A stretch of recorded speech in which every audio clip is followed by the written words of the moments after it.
Bonjour à tous. Eh bien aujourd'hui je vous invite à me suivre pour une randonnée marquée par l'histoire et les légendes, puisque je vais essayer de vous faire découvrir quelques lieux mythologiques et on va remonter très loin puisque on va se retrouver dans la mythologie des pays nordiques et on va aller sur la montagne du dieu Wotan.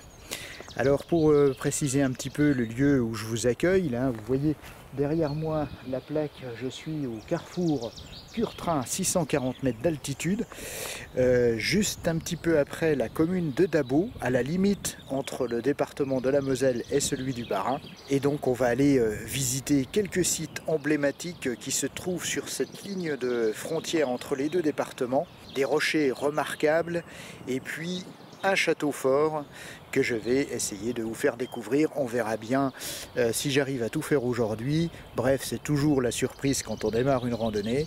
Le temps est un petit peu voilé, mais il va être doux. Donc toutes les conditions sont réunies pour passer une excellente journée. Alors sans plus tarder, je vous invite à me suivre. Et c'est parti, on y va tout de suite.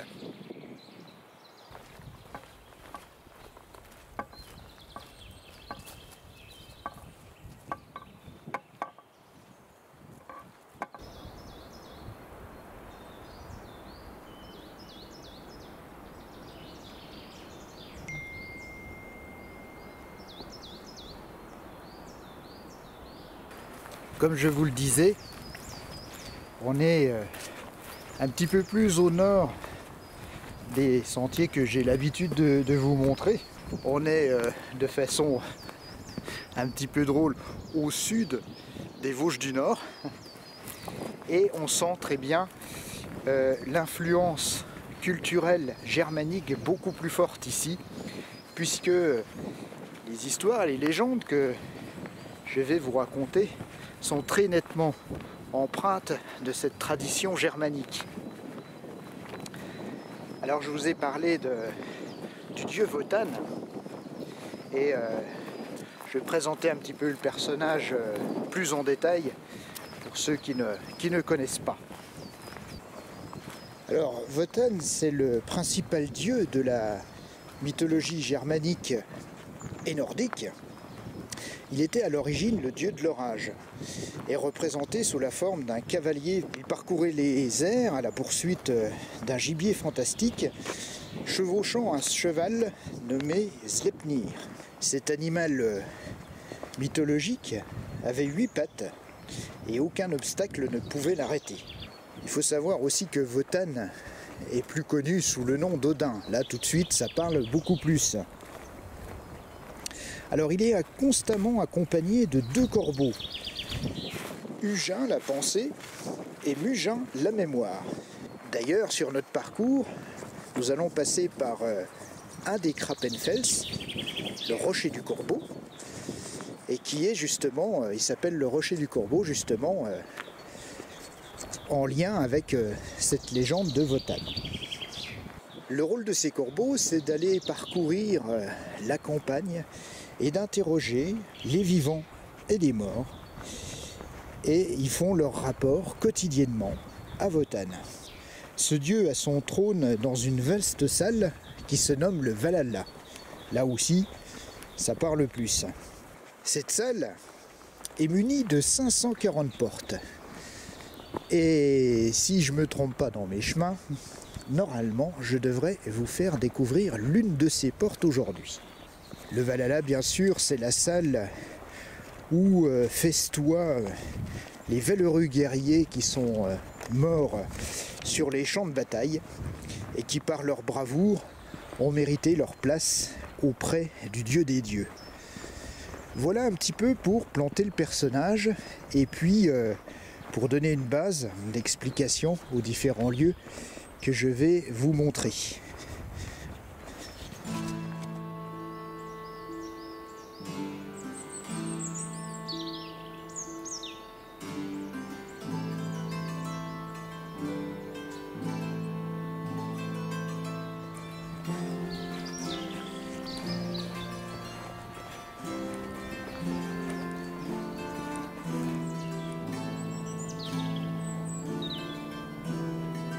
La table des géants.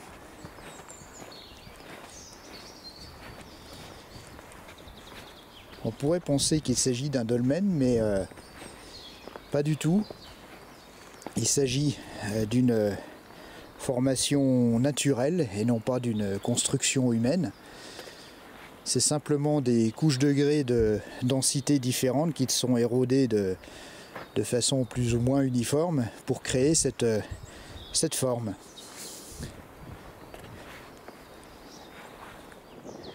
Si on regarde le dessus de la table, ce mittel, on s'aperçoit qu'un morceau s'est brisé et s'est détaché. Et juste dans l'angle de ce plateau, on distingue une petite cuvette.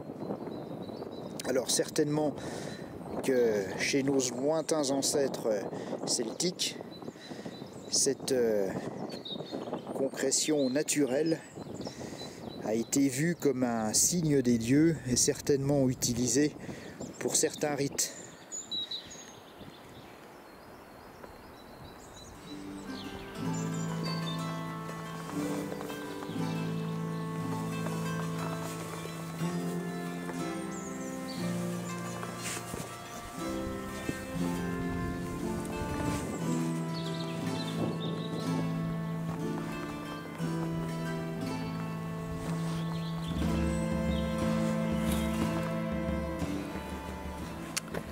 Alors après cette petite découverte de la table des géants, je poursuis ma route et je me dirige vers la gloriette du Geisfelsvasen, au pied de la montagne du Geisfels, qui est ma prochaine étape. Et là, on devrait avoir un superbe point de vue. Allez, suivez-moi.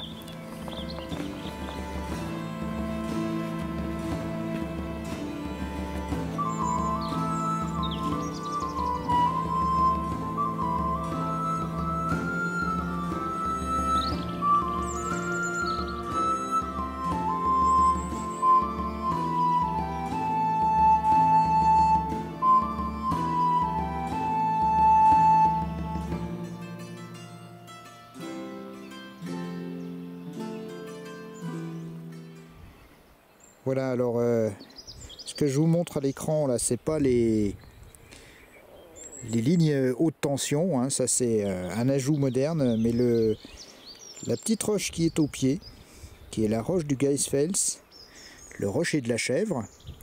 Et pourquoi il s'appelle comme ça, ben, je vais vous l'expliquer quand j'y serai.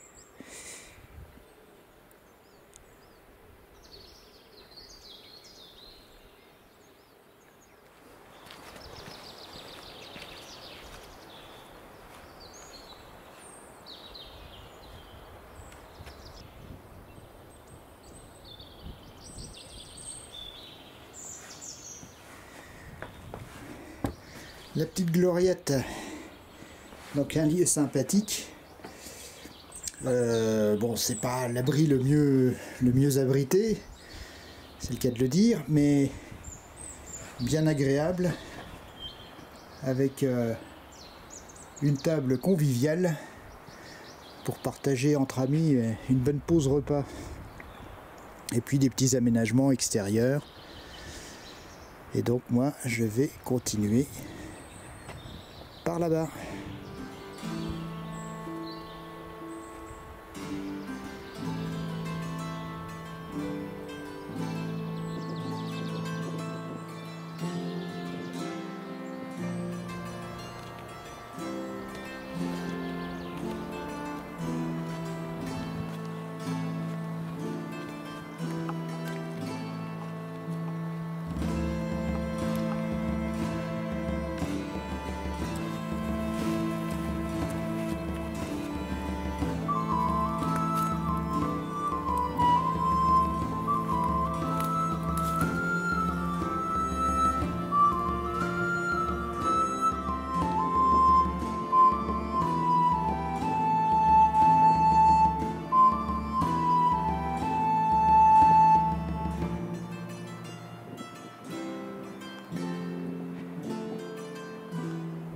Voici le Geisfels, le rocher de la chèvre.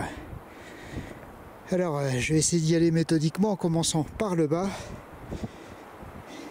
et par cet endroit.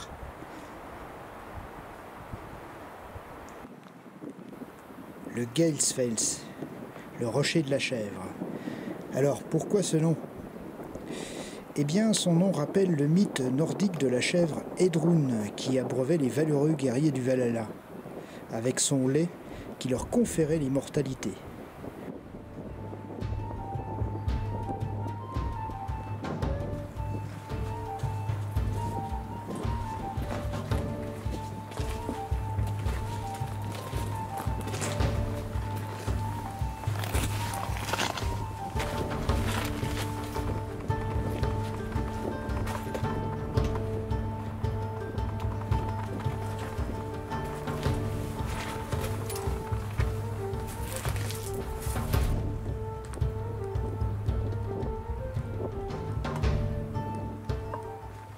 Au fond de la grotte, située sous la plateforme rocheuse, se trouve, si l'on en croit la légende, l'une des 40 entrées du Valhalla.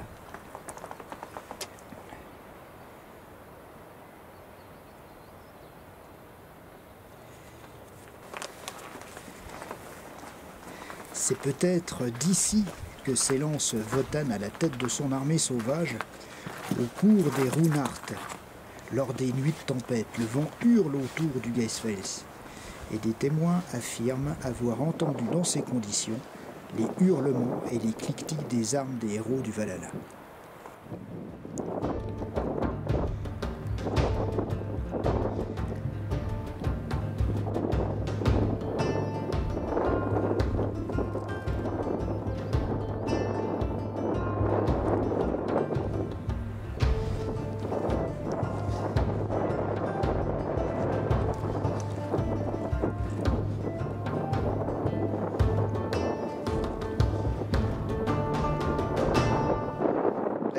Simple, mais c'est donc au pied du rocher sur une petite plateforme qu'on découvre cette faille, cette fameuse faille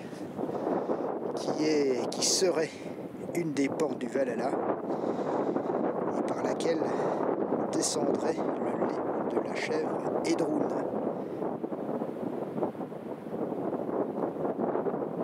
Alors il y a un peu de vent, il paraît que c'est quand il y a du vent qu'on entend hurler les cohorte de Wotan, mais je pense que le vent n'est pas encore assez fort.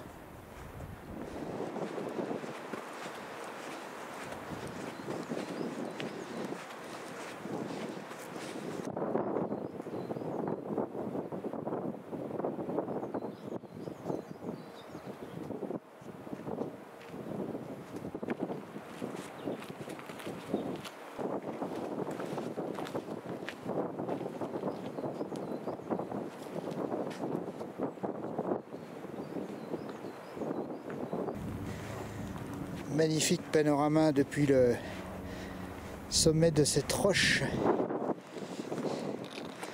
avec juste en face de moi une vue superbe sur le rocher de Dabo avec sa chapelle.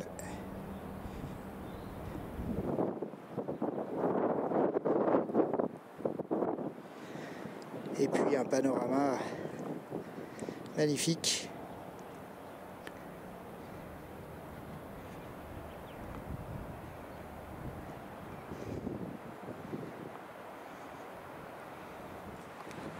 Allez, maintenant direction le rocher de la Spile, le fuseau, où j'ai une petite légende à vous raconter sur cette roche. Peut-être a-t-elle inspiré aussi La Belle au bois dormant. Vous jugerez par vous-même. Allez, on y va.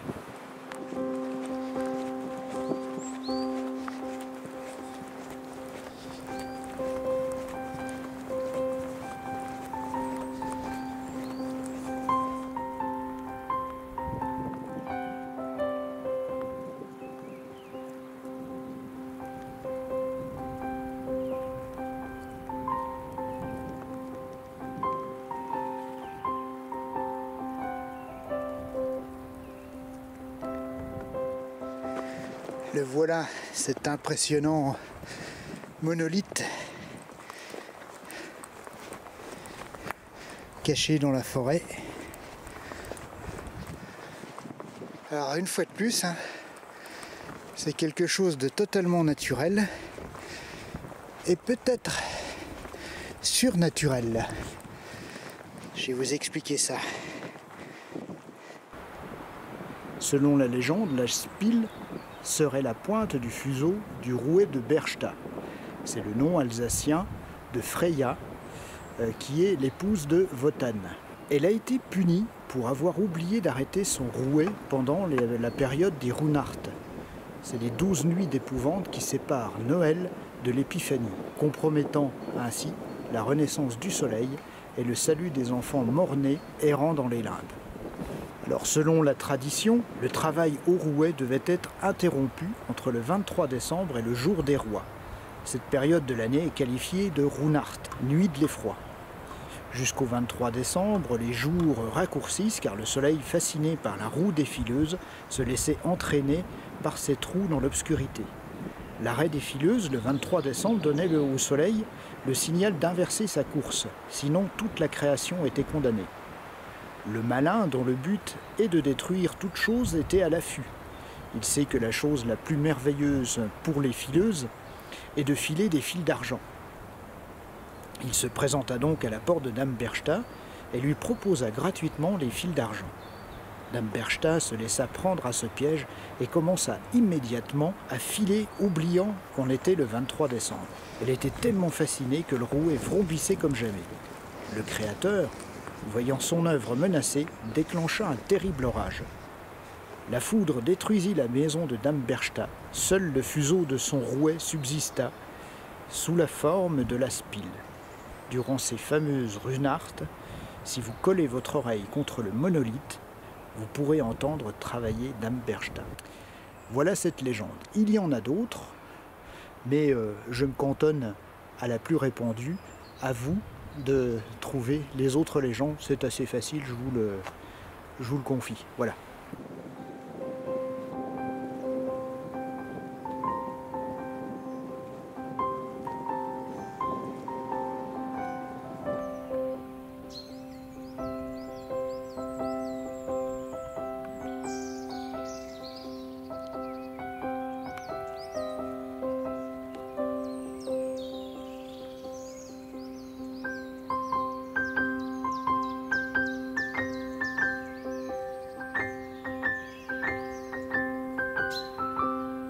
Allez, maintenant direction le rocher du Hibou.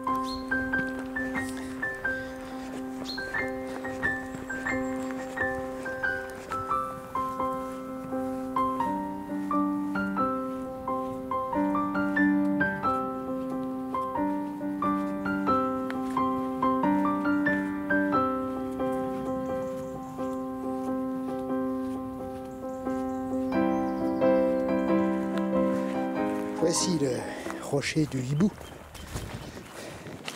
qui ressemble un peu à la spile. Par contre, je n'ai pas trouvé de légende. Peut-être que quelqu'un en connaît. Si c'est le cas, n'hésitez pas à l'inscrire en commentaire. Ça viendra étoffer ma collection.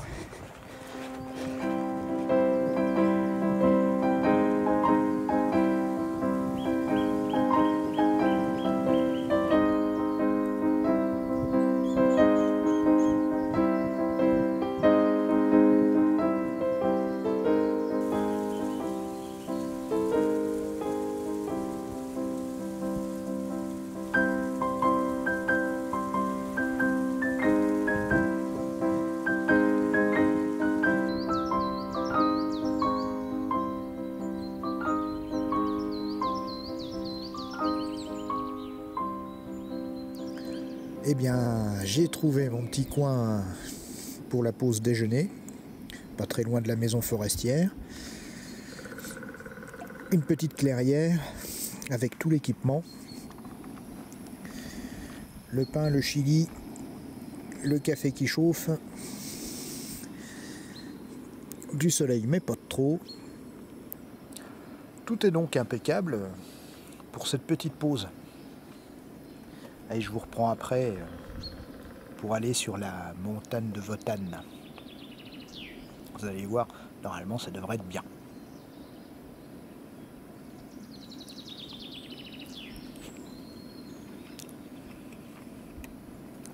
Ça va.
J'y suis presque.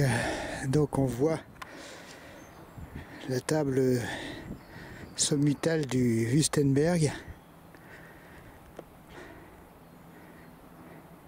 la montagne de Wotan. Et oui, puisque étymologiquement parlant, c'est ça la signification du Wüstenberg. Alors j'espère que le propriétaire des lieux, étant maître des éclairs, j'espère qu'il aura la bonté de m'épargner. Bon, j'ai pas trop de risques, hein. Mais on ne sait jamais. Si des fois fait des trucs qui plaisent pas et puis on s'en aperçoit pas et boum, la sanction. Donc là j'espère qu'il sera clément.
Ah, ça va être compliqué de se faire entendre.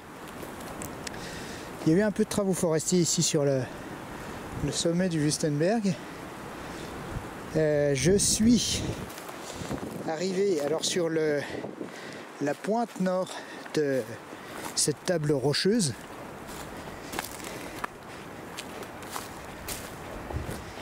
On voit qu'il y a eu pas mal de casse avec les tempêtes.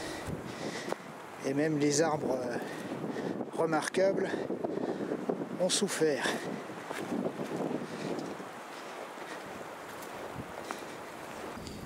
Alors au nord-est de ma position, nous avons le Broch.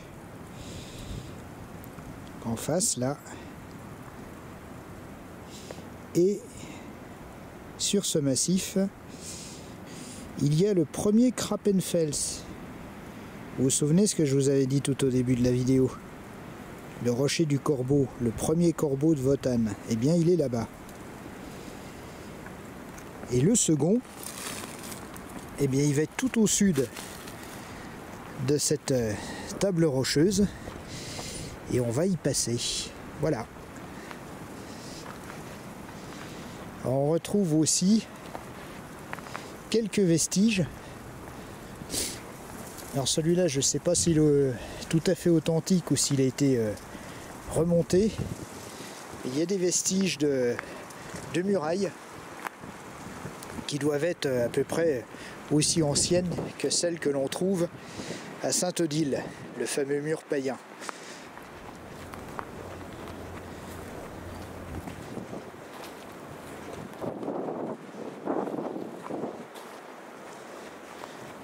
Voilà un exemple. On voit bien ici les restes d'une muraille.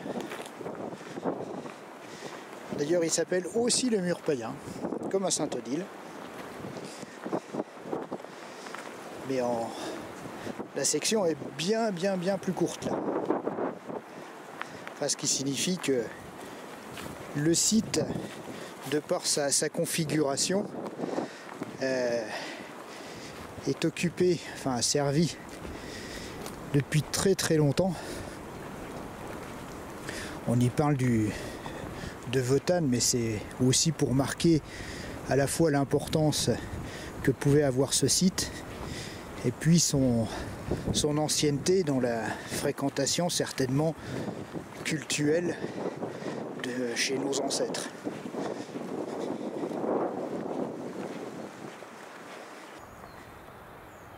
Le décor est vraiment magnifique. Il colle parfaitement avec l'esprit des lieux, avec ce souffle de légende qu'il y a ici.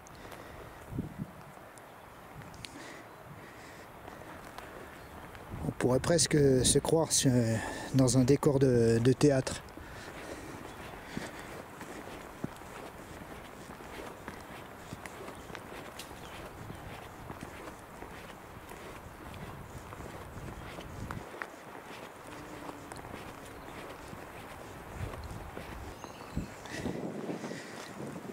Et quoi de mieux qu'un petit bosquet de bouleaux pour donner encore un parfum un peu plus nordique à ce paysage baigné de légende.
Le second Krapenfels de l'histoire, le second corbeau de Wotan. Avec une vue, mes amis. Regardez ça. Est-ce qu'il y a une meilleure place pour faire une pause? On a juste en face le rocher de Dabo.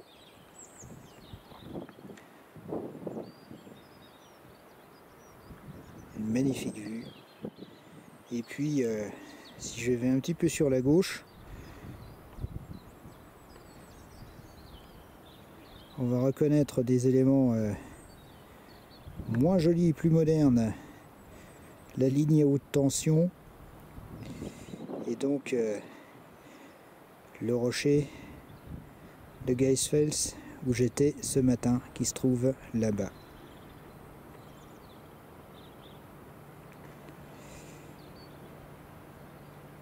Voilà, ça donne une petite idée du chemin qui reste à faire puisque je suis garé pas très loin de ce rocher.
J'ai quitté le jardin de Wotan, on voit encore les rochers derrière moi, pour aller au rocher suivant, le Schlossberg, et puis vous présenter les ruines du château Loechenstein. Je suis maintenant sur une nouvelle table rocheuse, celle du Schlossberg, et on va aller visiter les ruines du château, ou plutôt, pour être plus précis, des châteaux. Puisqu'en fait, ce sont 3 constructions distinctes dans le temps qui ont formé un seul ensemble dont il reste encore quelques vestiges intéressants. Alors j'espère que vous m'excuserez. Tout à l'heure, dans le jardin de ce cher Wotan, j'en ai complètement oublié d'aller vous montrer la pierre des druides. C'est un petit peu en contrebas du plateau. Ma foi, ça c'est indiqué. Donc, si vous faites cette randonnée ou un bout de cette randonnée, n'hésitez pas à aller voir cette petite curiosité qui est la pierre des druides.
On arrive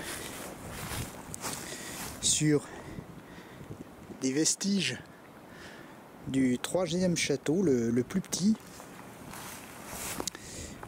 On va aller voir ça. Alors je vais pas filmer en montant, vous comprendrez pourquoi.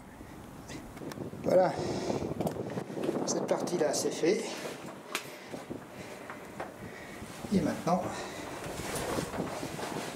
on continue.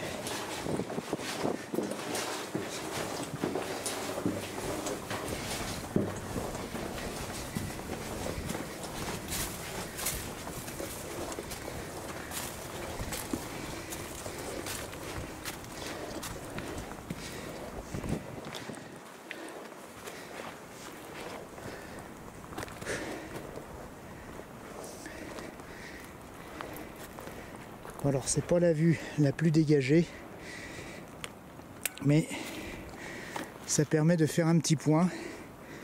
Comme je vous le disais, donc je suis sur le premier rocher, donc le plus petit des châteaux, hein, ça se résume voilà, à une tour qui était posée sur ce caillou. Donc juste en face, c'est le rocher du petit Loechenstein, le château du petit Loechenstein. Et puis derrière, je ne sais pas si on va réussir à zoomer en clair, la 3e partie, le château le plus important, le grand Loechenstein. Là on voit des vestiges de muraille avec des pierres à bossage.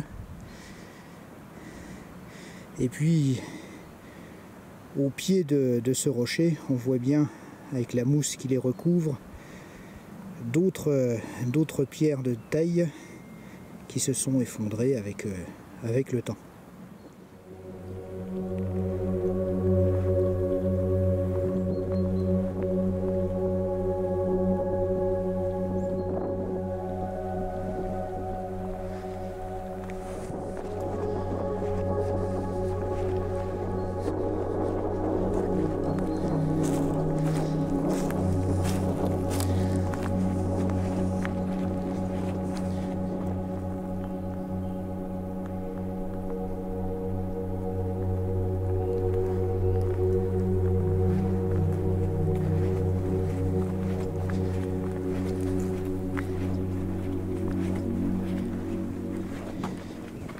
J'arrive donc sur le château de Tête, au sud de ce plateau rocheux, celui qui possède le plus de vestiges construits. Là on voit bien qu'on va rentrer dans l'enceinte.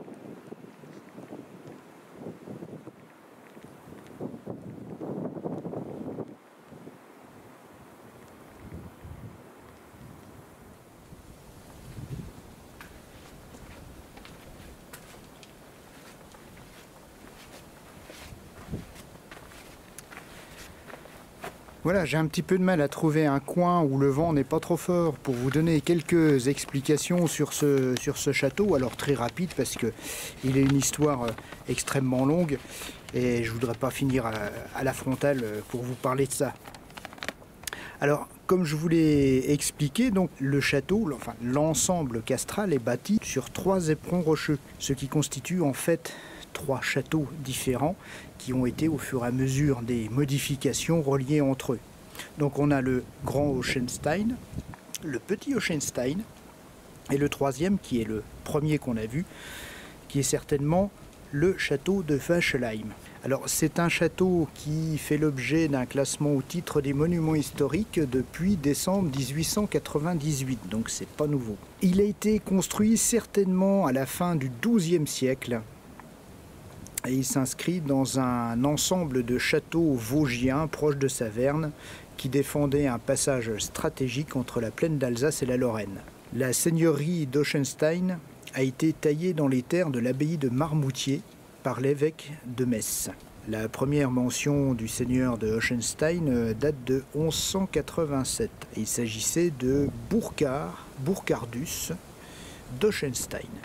À la fin du XIIIe siècle, par le jeu des alliances familiales, le château passe sous la domination des Habsbourg et donc entre dans le Saint-Empire romain germanique. Les vicissitudes de l'histoire feront qu'à plusieurs reprises, il sera le théâtre de combats, de prises, de destruction, de reconstruction, de passage de témoins entre différents seigneurs.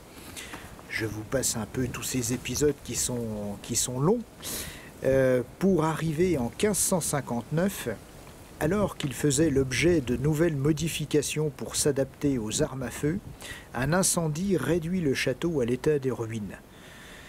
À partir de cette date, il ne sera jamais reconstruit, et comme souvent, les ruines serviront de carrière pour d'autres constructions. Alors maintenant, je vous invite à venir avec moi, on va monter les quelques marches que vous avez vues et puis on va aller visiter un petit peu les ruines de ce château.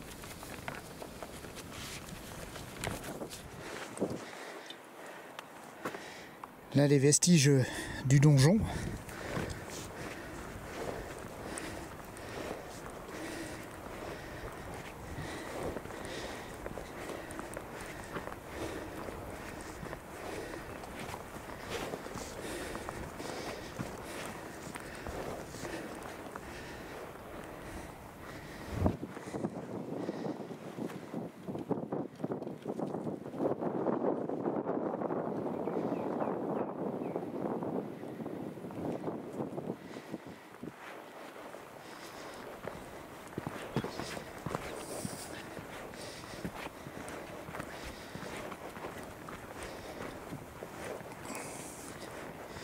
Alors on voit que c'est un endroit qui a été un temps aménagé pour qu'on puisse y accéder, mais il n'y a plus vraiment d'entretien, ni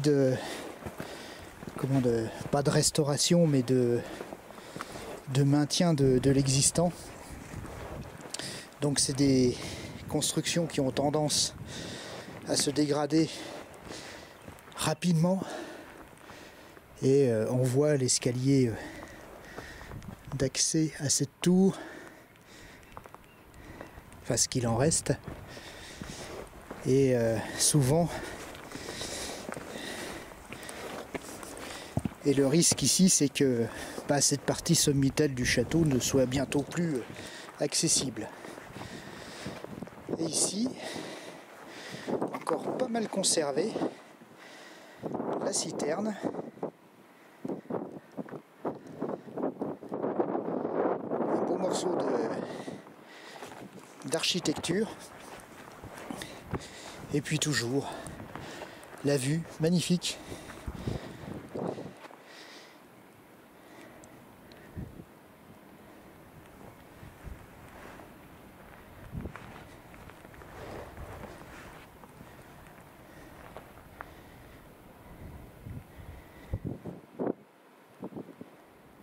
Il y a encore quelques éléments architecturaux intéressants à voir ici dans cette tour. On voit là, ces pierres-là, le départ des arcs brisés qui sont enchâssés dans le mur, et donc qui constituaient, elle n'est plus là, mais qui constituaient les arcs de la voûte. Et on a encore quelques restes comme ça, assez intéressant pour comprendre la construction telle qu'elle pouvait être à l'origine.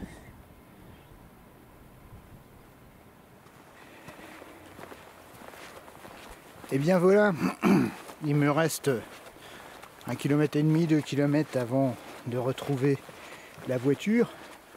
La luminosité commence à baisser, c'est pour ça que je préfère vous faire ce petit message maintenant.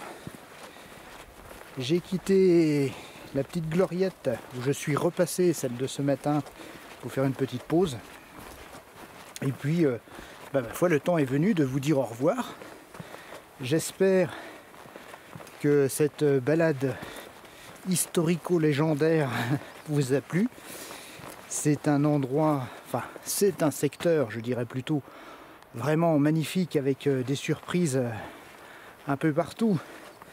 Des rochers magnifiques, des témoins de l'histoire surprenants, et puis des légendes incroyables dans ce secteur. J'espère que cette découverte de ce nouveau petit bout de la montagne vosgienne pleine de surprises vous a plu. Il me reste à vous souhaiter à vous aussi de faire de belles randonnées. Et puis, comme d'habitude, je vous dis à bientôt sur d'autres chemins. Et merci encore 1000 fois de m'avoir suivi. Allez, à bientôt. Salut!